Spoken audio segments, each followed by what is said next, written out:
మహిళలు సోనియా గాంధీ గారు గ్యారంటీ కార్డులు సంతకం పెట్టి ఇంటింటికి పంచిండ్రు, పేపర్లలో వేసిండ్రు, ఫ్రంట్ పేజీలలో అడ్వర్టైజ్మెంట్లు వేసిరు.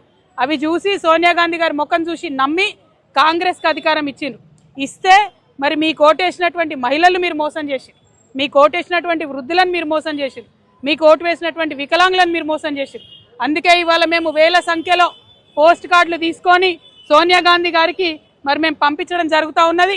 దీంట్లో మేము ఒకటే రాసినాం, అమ్మ సోనియమ్మ మీరు మీ రేవంత్ రెడ్డి గారిని మీ ముఖ్యమంత్రిని ఆదేశించండి, తక్షణమే మాకు పెన్షన్లు ఇప్పించండి అని చెప్పి సోనియా గాంధీ గారికి రిక్వెస్ట్ చేసినాం. ఇంకా కూడా ప్రతి జిల్లా నుంచి ప్రతి చోటి నుంచి కూడా పెద్ద ఎత్తున ఈ పోస్ట్ కార్డులు పంపుతామని కూడా మేము ఈ సందర్భంగా తెలియజేస్తున్నాం. ముఖ్యమంత్రి గారు తక్షణమే పెన్షన్లు విడుదల చేయాలని చెప్పి డిమాండ్ చేస్తూ ఉన్నాం. జై తెలంగాణ.